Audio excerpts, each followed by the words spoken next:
All right, welcome to One Nation, a Sports Locker Magazine Extra. Today is August 14th, 2023. And yes, it's Monday. Another Monday that we get to talk to some amazing young person right here in Central Missouri. And I'm so excited to be able to bring on this young man. This guy, I mean, I don't when we talk about some of the things that he's doing, you're gonna think that is one really cool dude. And when you saw that picture of him in the intro, yeah, he has definitely got it going on. And once you get to know him, you're going to understand that he's even more cool on the inside than he is on the outside with just that picture.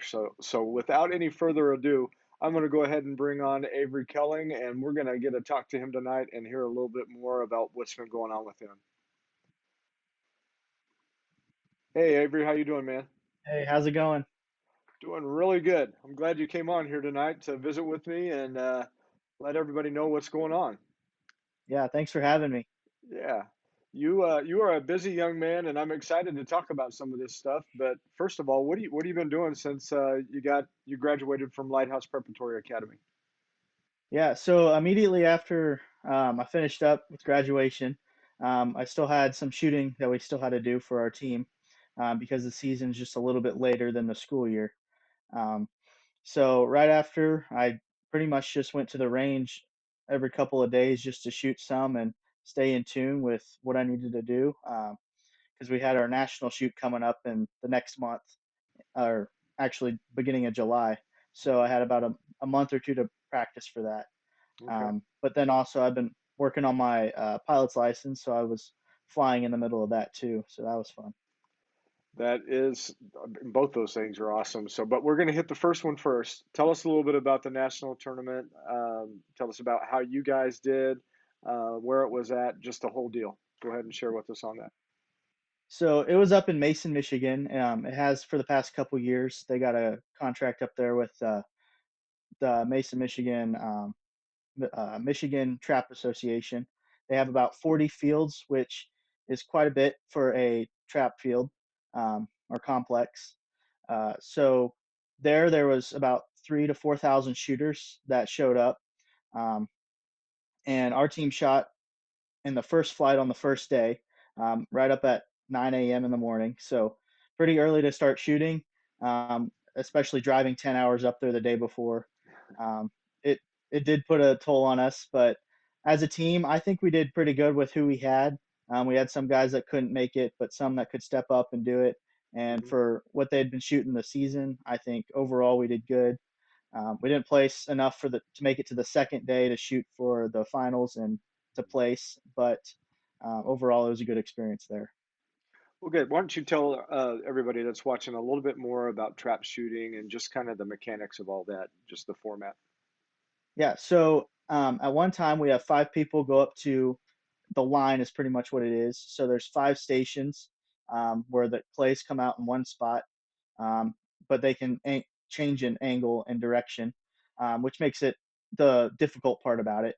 But you shoot 5 spots, 5 plays from each spot, so a total of 25 per round. After you shoot your 5, you move to the next one, and everybody just rotates around. And so for our nationals, what we would do is we'd go up and shoot 2 full rounds, so 50 at a time, and then we'd step back and wait for the next flight to go. And I think there were a total of 9 flights, so uh, 9 groups of 5 at each of the 40 fields, which is a lot of people at that place. Um, and then we'd shoot another 50, which would equal our 100 for the day. 50 shots. That's got to be hard as far as keeping the concentration and so why don't you share with everybody kind of what's a good score?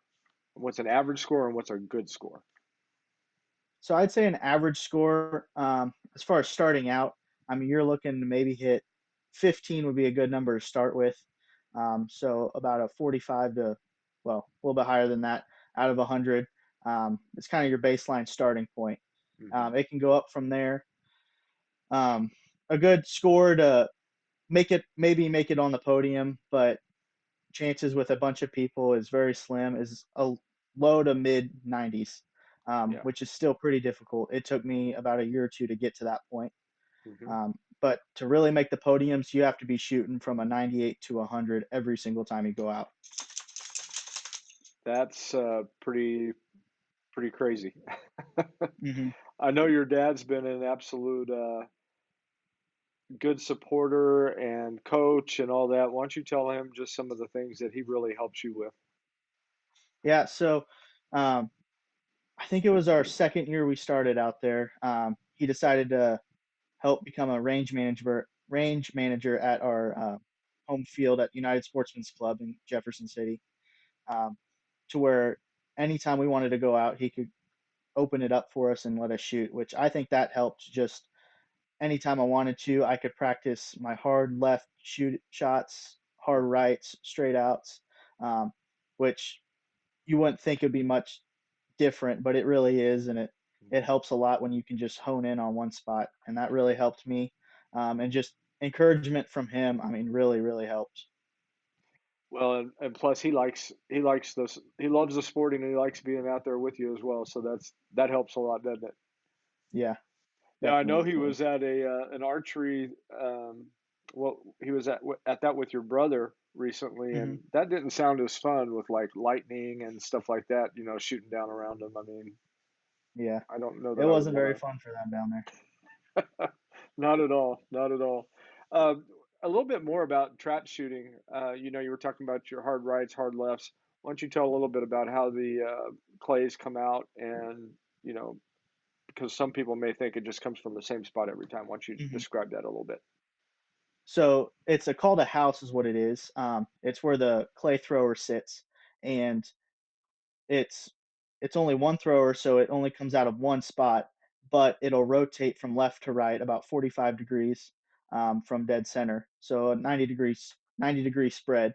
And with your five positions in the back, they kind of curve around it to where a hard right is looks like it's coming out sideways and going from left to right completely in front of you, and opposite on the first station. Hard right, from the right, hard to the left. Um, and just the height is the same, the speed is the same. It's just you don't know which way it's going to go, and it can get difficult at some spots. Yeah, I would think so. And you know, I know just from growing up, I would go out with my dad, my uncle, and you know, we had the hand thrower and you know, flinging it up there. Hmm. You never knew where that thing was going to go, but you know, it was fun doing that. But I cannot imagine the concentration that you have to have. Again, not knowing if it's going to go right, left, you know, straight out, Hmm. um, and for 50 shots. I mean, that's that's pretty Hmm. wild. And you said 98 is going to get you on the podium. It'll get you close. At some places, it may get you on the podium, but some it may just not be enough. Even Isn't that crazy? like our nationals, it Yeah. was it was close. Now I know you said that as a team you guys didn't make it to the you know the Hmm. finals, but tell us a little bit about how things went for you individually. And I know you said what was about 3,000. How many people were entered? It was about 3 to 4 thousand. It's Wow. hard to count all of them, but Yeah. So yeah. tell So us a little bit about your how you ranked and how you did and everything. for the individuals was the second day, so I kind of got used to shooting at the place and just kind of felt more comfortable. Um, Hmm. I was shot later in the day too, which helped, around 10, 11 o'clock. Um, but for me, I already knew I was going into this that I felt good and confident, and I ended up shooting a 98 on the first day for individuals. That is awesome. That is very good. And your dad popped in there real quick, said lots of fun. So I knew he had fun there. He was telling me when we were in there visiting, getting adjusted. He I know he loves doing that and loves being a part of that Mhm. with you. Also, I don't know if you saw that or not, but Kelly Barninger said, "Go Avery," and three exclamation points. So she's excited that you're on here talking to us. I'm excited to have you on here as well. Uh, when you were talking about you know shooting that 98 um, and just the challenge of that and the accomplishment. Oh, you know, before I go any further, we cannot forget mom. You know, mom's making a comment here. Zoe is putting in some metal stuff there, so that's cool. Thank you, Zoe. Uh, you know, just that competition. Did you feel like any pressure with that number of people there? Or, I mean, how did you have butterflies? I mean, just tell us a little bit about how all that was going for you. Yeah, I mean, I definitely was nervous going into it, and this was my third time going up there, so I kind of knew what to expect. Um, But I mean, as far as pressure goes, I mean, there's an immense amount of pressure because I knew going into it, if I wanted to even get in the top 20 people, I had to shoot a straight 100, which I haven't done it yet. Still working on that, but I knew I could at least get close to make it to the next day, to shoot another 100, which the scores would reset and maybe push me into the top couple of people, which would have been awesome. Yeah, that, but still 98. Come on, that's good. I mean, you're literally only missing two. That is awesome. Um, Now, did you guys get to do anything else while you were up there at the national tournament? Any exciting memories that you had from being up there? Honestly, just hanging out with the guys was one of my favorite parts. We didn't get to do a whole lot just because of we had four people in the individuals all spread out throughout the day. So we Hmm. were there from 8 in the morning till 5 at night, and we were just whipped. So we went back to the hotel and maybe swam in the pool, but nothing much after that. Okay, I can completely understand that. Absolutely. You might have even needed a chiropractic adjustment from Yeah, Kelly Chiropractic. I mean, you had the guy right there with you, right? yeah, he was with me. I think he adjusted me a time or two while we were up there, Okay, good. keep me in line. Yeah. All right. So your dad said Nationals 19 perfect 100s tied for the podium. Then there was a shoot off to determine final top 10. Wow. You had some competition, didn't you? hmm it was difficult. Yeah. So what good memories can you take away from just that level of competition? What are some of the things that you'll remember the most? The whole group of people associated with the shooting group, I mean, they're all super friendly. They always want to help you out. Um, it's just really a good group of people that I would I would hang out any time of the day, any time of the week, um, just to get good advice from and just overall good people.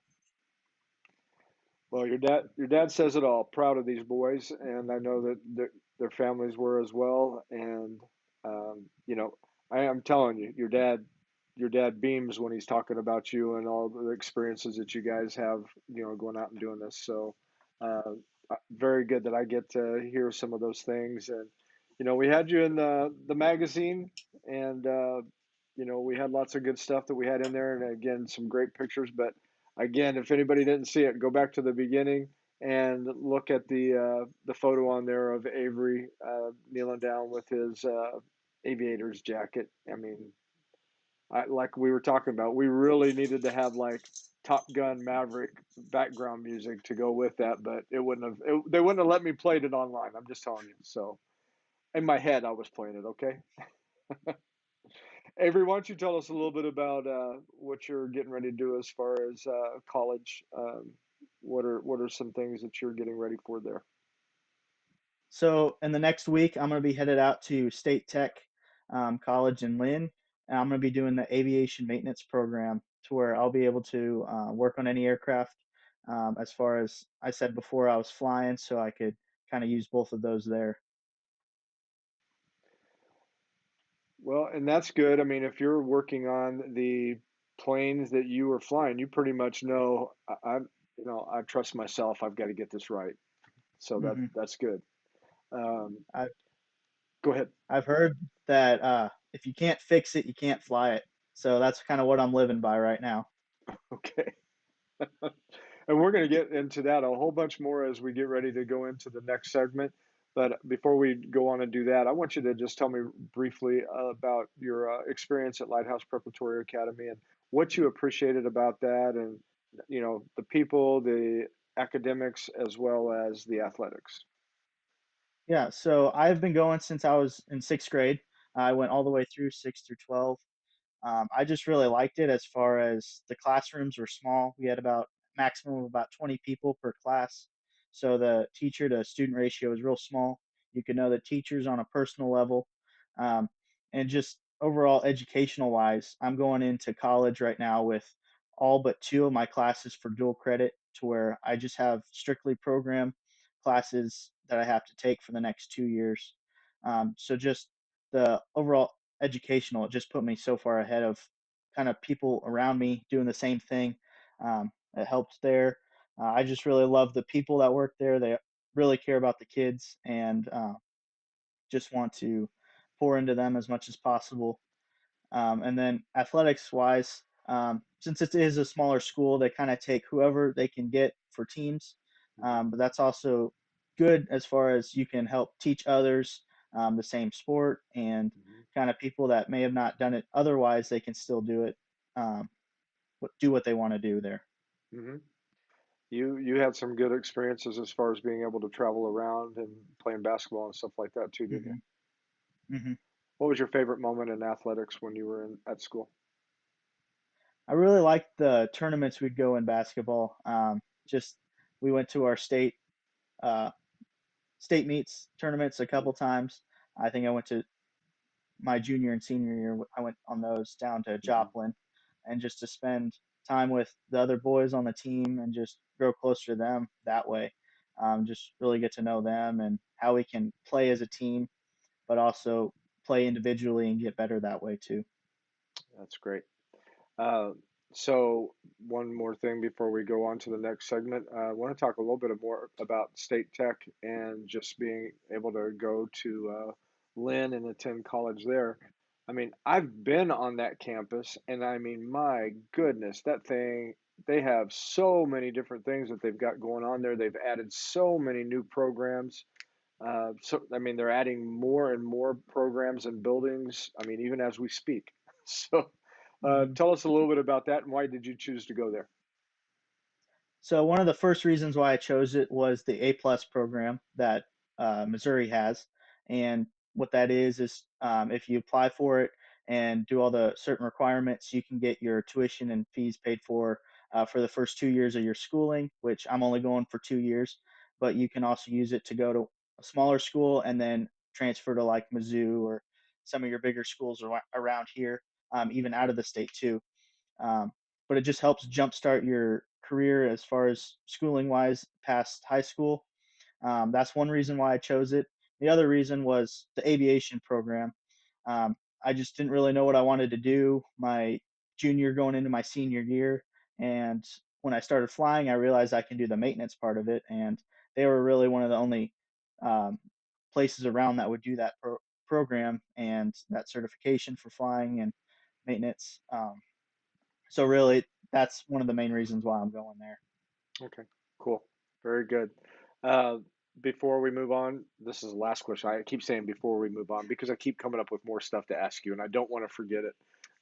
So, how did you get started in trap shooting? I mean, how did that all start? What got you interested in that? I grew up hunting, and so it kind of just came naturally that I wanted to do it. But um, one teacher at Lighthouse, Brian Kuntz, he was my English and composition teacher in eighth grade, and he was a handgun teacher, or soon to be, I can't remember for sure. But he wanted to start a team, and me and my buddy Riley, who went to Lighthouse too, really thought it was going to be cool if we could do that. So we just kind of kept nagging him, and then he ended up moving away. So my dad kind of stepped up to start a team, and my brother and then Philip Crawford wanted to do it too. So we kind of got a couple more people, and it just kind of started out of nowhere. But it was fun because we got to shoot all the time and Hmm. not just like on a some Saturday with our clay thrower in the backyard or something like that. It was just kind of fun to where we could do it with each other. Yeah. All right. So you said that clay throw in the backyard. I mean, you guys live out in the country, or do you like live next to people? Because clay We're thrower in the out. backyard, clay thrower in the We're out. backyard might not be good in a residential area. I mean, it can go both ways. It's just kind of how friendly are your neighbors. There you But go. we'd That's we'd good. find a spot to go and just where nobody's around. And I mean, that's fun too. Just to you Yeah. can hang out with your family and friends. Well, you're doing an outstanding job. Just like I told everybody at the lead on the show, that the cool picture, but even cooler person as we get to have a discussion with you. But I'm going to give you just a quick little break. We're going to do our sponsor break and we will be right back. Services has been connecting employees with employers since 1977. Recently, CNS rebranded to CNS Employment Solutions to more clearly define their mission of serving the needs of applicants, employees, and businesses while remaining current and evolving with the changes in the workforce. One important thing has not changed. CNS Employment Solutions partners with a wide variety of employers, placing employees in jobs that match their skills and needs. Say yes to CNS. All right, CNS Employment Solutions has been a sponsor of this program from the very beginning, and we appreciate everything that they do in our community. We really appreciate the fact that they are helping us be able to tell the stories and have interviews with great young people like Avery Koelling. And we're going to get into some more things with Avery here in a little bit about flying those friendly skies. But again, I just wanted to say a big thank you to CNS Employment Solutions, as well as we have a sponsor that I have to bring up to you because they're awesome in what they're doing, and that is Big Whiskey's right here in Jefferson City, and they sponsor our Coach of the Issue. Now, coaches are, a lot of times left outside of the accolades, and there are certain coaches that get all the attention, but the day-to-day grind that they put in to help our young people be able to aspire to greater heights and to achieve their dreams. We just want to say a big thank you to all of our coaches right here in mid-Missouri, and thank you to Big Whiskies. And on this issue, the July-August issue, Coach Damon Wells of Jefferson City Jays, he is featured. And again, want to do a shout out and a thank you to them. All right, we've been having a great interview right here with Avery Koelling, and we are going to jump right back into it. And Avery, man, you've been doing a great job. So we're gonna take it to another level here. Tell us about all this flying stuff, flying the friendly skies. You've been how did that get started? What made you decide, you know what, I want to go up and I want to fly a plane? So I live just north of Jeff City. So going to school in Jeff, I'd always drive past the airport down there, Hmm. and seeing it always amazed me. Just I wish I could do that, And growing up, my dad had his pilot's license, and then he kind of stopped flying once us kids got older. And he'd always talk about it, and I'm like, man, I want to do that. And the opportunity finally came up with a family friend, Jim Ewing. He he's actually a flight instructor, so with working with him on the farm and kind of that topic being brought up, I'm like, maybe we could do it. And I just ended up starting to do it, and it's probably one of the best decisions I ever made to start doing that. Very good. Where is Jim an instructor at? He's kind of all over, a little bit. He's from Fulton, but he Mhm. instructs down in Jeff City, so Uh-huh. um, real Does good, he go real out? good Does he go out instructor. of Jeff City Flying Service? Is he out of Well, there? kind of. He's Kind like of. he partners with them. Uh-huh. Okay. And so obviously you probably know my friend Grant Shorthose. You probably know him. Hmm. Okay. Yeah. Uh, Next time you see Grant, why don't you tell him that please be around when Kurt comes out to see you. He's just never around when I go up there to see him. I take magazines out there, he's not there. So it's like he's always over having lunch or somewhere else. So tell him, I'll make sure. I'll tell him. Okay, thank you. He's got he's got some stories that he could probably tell you about some of our adventures together. But in particular, I want to just bring up one that he probably would remember.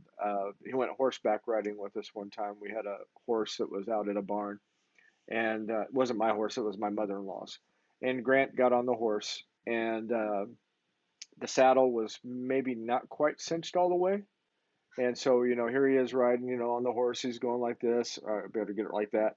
And then next thing you know, Grant is sideways, sideways. And he's like still holding on. And I'm thought, he's going to get trampled.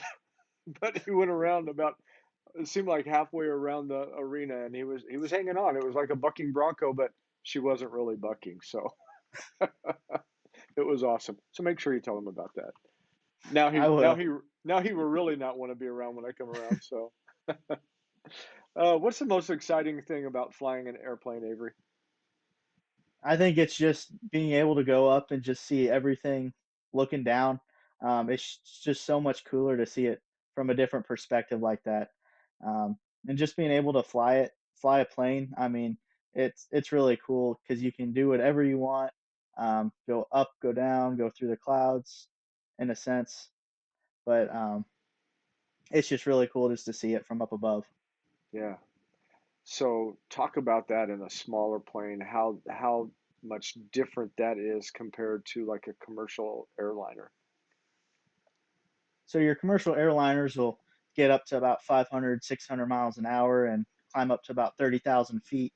But the plane I'm flying in, I mean, it's just about like your car. It'll go about 80, 90, 100 on a good day with the right wind. Maybe 5,000 feet be about my max height for it with that. So I really get to stay low to the ground, and you get to see everything in pretty good detail. Still at a safe height away from everybody, but it's a lot different than what your big airlines will be like. Well, and here's a benefit that your mom's putting up here right now. You're able to take her places like you did to Tennessee. I mean, Yep, I can see that you're going to be a little bit busy. they'll keep me busy, that's for sure. Yeah, that's good. Um, is there any place, I mean, that you've thought about that I would love to go fly over this particular area or region? Are there some different things that you have like on your bucket list that you're thinking about?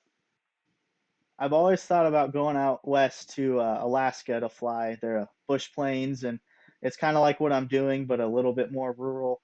You have a grass field as your runway, not even a grass runway, but just a grass field, flying through the mountains. But maybe a little bit more of a reasonable dream would be to go out to North Carolina, East Tennessee with the mountains out there just to fly in those. I think that would be really cool. Yes, it would be cool. I've never flown in an aircraft that you fly. I might do that someday. Not sure. Been a little leery about that. Just saying. But since you are working on your plane and you're the one that's, I mean, I would trust you, Avery. So we'll just say that. Um, one other thing I wanted to ask you about, tell people about the type of plane that you fly and maybe just some of the nuances about that. So I'm flying a Cessna 150 is what it is. It's about the smallest plane you can get. It's a two-seater, about 100 to 150 horsepower. So your cars have a lot more horsepower than that. It's super light. If you put two people that are about 200 pounds each in there with their bag, or even just a small bag of about 10 pounds, you're not going to be able to get a full amount of fuel in there. So you're really limited on how far you can go. But just with just me in there, it's perfectly fine. I can go wherever. You really don't have much luxury in that. You have a headset that you have to wear, but you can still hear the plane outside. You can't listen to any music like you can in your car. You can't really roll down the window. Um, you No. just kind of you're just kind of stuck in there, but Yeah, it's really cool. It's kind of a good trade-off. yeah, it is cool. Now, I know that in your flight training, you probably have to learn to fly by the instruments as well, right? Okay. Yeah, I have to do a little bit of that for my license, but after that, I'll do my instrument rating, which is strictly just instruments. But Mhm. I have to have so many of simulated instrument hours, which what that is you wear these goggles that blur everything except for the instrument panel in front of you. So you have to learn how to fly off of kind of your feel outside, but mostly just trusting what's in front of you because it's proven technology and you have to trust it. Yeah, that's that would be the difficult part. I mean, of course, you see those different things on, different movies and stuff like that, and think, oh my goodness, that is definitely not the time that I would want to be up there flying with somebody if they had to do that. It's it's still, again, I would trust you, but before I say that, I have to, if you're like somebody that likes to, spin and do all that kind of stuff, I might have to hold off on that. I'm not sure. we'll just see. Oh, okay. Okay, good, good. Are there other types of aircraft that you hope to eventually be able to fly? Yeah.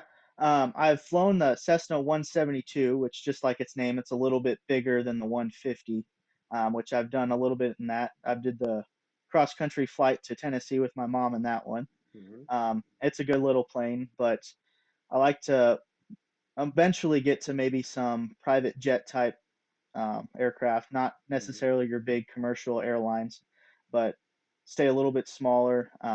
Still about the same amount of stuff you'd have to do for those bigger ones, but Hmm. just the smaller feel of it, I still really like. So I don't know if Yeah, I could go to those super big ones. yeah. Uh, Difference in, so is there additional certifications you have to get in order to be able to fly those? Yeah, so I'll have to get instrument rating, and then I'll have to get a um, I think it's a super sport or sport type plane, which is over 200 horsepower engine plane, and then your twin engine, and then twin jet engine. I think that's a couple of them. I'm not sure on all of Hmm. them, but there's still quite a few steps after once I'm done with my private pilots that I'll have to Yeah, do. okay. And then the speed you were talking about, the plane you fly right now, you said in the 80s, 90s, on a good windy day, 100. What's the difference between that plane and those other planes you're talking about speed wise? So the 172, it'll cruise about 110, 120 miles an hour, just a little bit faster, not a whole lot. But those bigger jets, I mean, you're still looking at 3 to 400, maybe even 500. Just kind of depends on the size. Um, it'll get you from point A to point B pretty fast. Yeah, that that would be, I like to, I'm not saying I like to go fast driving. I mean, I like to go fast, like, roller coaster type of thing. So I'm sure that it's kind of got that feel to it, but um, again, we'll just have to see. I mean, I'll fly on a big plane where I'm back in the back. I can have my window down if I need to put the window down, but I actually like looking out there, taking off, landing, all that kind of stuff. But I know it's a different feeling when you're flying an airplane like you do. So, Hmm. um, tell us a little bit about if somebody were wanting to do what you do. Um, how would they go about even getting started with that process of being able to fly a plane? Where do they go? What do they do? The first thing I would do is just go out to Jeff City Flying Service and go in there and either talk to Jordan, who runs the front desk area, or try to find Grant Shorthose somewhere. But just kind of talk to them what it is, I mean, what it feels like. They do discovery flights to where an instructor will take you or you and your parents up. Um, just a couple people, you can go up and fly and just kind of see what it's all about, and either you'll really like it, you'll want to do it right away, may take some time to think about it, or you may say no, this isn't for me. But it's really that discovery flight will really show you what you want to do, and it's really a cool experience if you want to do it. That is awesome. That is awesome. I want you to, we want to finish up here a little bit by, I want you to talk a little bit about your family. You've got some siblings. Tell us a little bit about what they're doing and what you appreciate about them. My first sister, Emma, she's just finishing up with her chiropractic school down in Georgia, Marietta, Georgia. She'll be coming back in the next month or so to help with my dad intern here. So she graduates in December. Um, she's been she's been really cool to have around. She's an inspiration to show you really, if you want to do something, you can do it. You just got to put your mind to it. And watching her grow up from me joining the high school group of people and her moving out of college and then into the chiropractic school. It's just really cool to see that, and moving all the way down to Georgia by herself. It's really cool. Ellie's my next oldest sister. She just graduated, I think, 2 years ago from Bethel University in Tennessee. She's down there. She's really on fire with the Lord right now with her church down there, Overflow Church. She's the older youth, kind of like your college student leader right now. She's really cool, just an inspiration to look up to. She's also fun to have around. That's who my mom and I went down to fly to see. She preached that day, so we were able to see her do that Oh, to her cool. old church. It was really cool. And then Aiden, he's at Bethel University right now. He just went down last week to start school. His first day was today, but he's shooting archery down there for their team, collegiate archery, with the bare bow category. So it's just strictly instinctive shooting. Hmm. Really cool. He's just fun to have around too, with being a good brother, good competitor. Really, if we want Uh-huh. to go shoot, we can kind of challenge each other. And he's just been fun to mess around with. Yeah. What's he studying at Bethel? I think he's doing environmental biology. I could be wrong with that, but something in that area. Okay. Well, I remember when we did his interview with Sports Locker that it was kind of like he was looking over his shoulder. You know, my younger brother's coming up, and I got to step up my game because he's coming after me.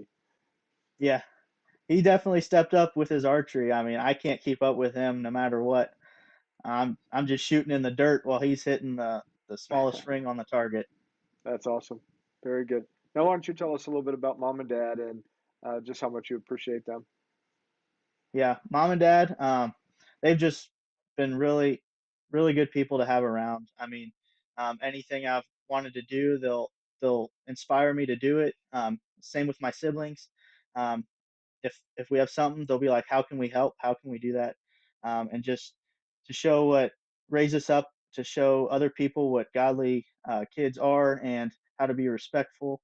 I just really appreciate everything that they've done for us, and just really show us anything's possible if we want to do it. That's great. And your dad is so helpful. I missed this comment down here, and I'm going to go ahead and put it up on the screen here real quick because, this would come in handy. He said, "We have extra barf bags for you, Kirk." So that obviously is going in line with you doing loop-de-loops in the sky. So thanks, Bryce. I appreciate you. All right. Hey, Avery, you've done an outstanding job, and we've come to the end of the questions there, but I want to ask you a couple of speed round questions. We'll just go into that. This is in honor of my son-in-law, Jay. He loves the speed round. And the one thing that he always wants to know, um, after you get done flying, what is that go-to meal? What is that go-to snack that you just have to have? You're hungering and craving for. Man, I don't know. Sometimes when I'm done flying, I'm like, I don't know if I want to eat. It might come back up, Might need that but barf bag. yeah, I might need it. Um, I don't know. They have that restaurant right next to the airport, Hmm. and I'll go in there. I really like their Philly steak uh, sandwich or their That's what I'm tenderloin. talking Those are really about. good. Philly steak and cheese sandwich. That's what I'm talking about. You're the man right there because that's one of my favorites. Um, and actually, that is where they tell me that Grant is when I come in and looking for him. I'm like, so is his office over there or is it over here? I mean, I just need to know. All right. So we talked about where you would want to fly, but what is something that you outside of flying? I mean, you do trap shooting. You're going to work on airplanes. You're going to fly airplanes. What is something else on your bucket list that you really want to do that it's kind of out there? Well, it kind of goes in line with it as far as going out west, but I really would like to go do a big fishing trip out there, fly fishing, all the small streams and stuff. Like to do that with some family. I think that'd be one of the coolest things ever. Oh, cool. Yeah, I was just in Colorado. We were just in Colorado not long ago around the 4th of July and got to do the wedding renewal vows for my daughter and son-in-law. And we did that up in a ranch up there in the mountains close to Telluride. And they had these really cool lakes up there. And, I didn't even think about trout would be up in there, but yes, there was trout up in there and they were big trout. And so if you happen to want to go to Colorado, just say, Jay, take me up to this ranch. And I'm sure that he would try to find a way to get you up there. I'll let you know. Yeah, you can do some trout fishing, and then you could also, I mean, they had elk out on the property, and Hmm. um, there was a jackrabbit. I'd never seen a jackrabbit in person. or actually in person to animal. I don't know how you say that, but that thing was huge. Like, don't want to get near that thing. He might, almost like a kangaroo, he might want to knock you out or something. I don't know. Okay, one last thing. Anything else that you want to let people know about you that, they, well, we're going to go this direction. You're getting ready to have your own place. What chore around the house right now that you can't stand doing and that you're pretty sure you're not going to do a whole lot when you get to your own place? Well, I don't really mind it too much. Doing the dishes, that's probably one of them. But my roommate and I, Riley, um, we kind of came to the conclusion if I do the cooking, he'll do all the cleaning. So Okay. I kind of got that taken care of. All right, that's good. And then if he does the cooking, are you going to have paper plates and stuff to just help eliminate the dishes? Yeah, I'll just take out the trash at that point. Okay. All right, very good. Anything else that you want to add, Avery? Anything that people might want to know about you? I don't know. I like to do what is fun. I mean, like, I'll go out if there's something that sounds cool, I'll go do it. Just like that flying, I it sounded fun, so I went ahead and did it, and I ended up liking it. If I have the opportunity, I'll do it, and if I can't figure out how to do it, I'll figure out before I get there. Okay, so here's another crazy question. So you fly a plane, okay, Hmm. but would you jump out of a plane with a parachute? Why jump out of a perfectly good airplane? I mean, Exactly. that's my thought there. Okay, That's the I only thing I agree. won't do. I agree completely with you. Absolutely. So, hey, thank you so much for coming on tonight. I'm going to have you hold on if you would. Afterwards, I'll visit with you really quick. But we just appreciate having you on and getting to hear about these really cool things that you're doing. And Yeah, look forward to what you're going to be doing at State Tech. So excited about that. thanks for having me again. This Yeah, this was fun. absolutely. Hold on, and then I'll be right with you. All right. We were talking tonight to Avery Koelling, and just, man, what really cool stuff is he doing? I mean, going to national tournaments with, competing against 3 and 4,000 people, trap shooting, and that would just be a tremendous amount of pressure. I mean, that's different than you just being out in the back, hanging out with your friends, um, shooting clay traps, and going and competing against people and at the highest level. That was really cool how he did that. And even more cool is that he's flying an airplane and he's going to be working on those airplanes as he attends State Technical College. So excited for Avery and everything that he has ahead of him. Great young man, great family. We really appreciated having him on tonight. As always, we appreciate having you guys on here on One Nation, a Sports Locker Magazine Extra. As always, we have great student athletes, coaches, other people that we bring on the program as well. And we appreciate you viewing. And so make sure you like and share with your friends. This is your host, Kirk DeMars with One Nation, a Sports Locker Magazine Extra. Thank you for joining us. God bless you, and we will see you next week.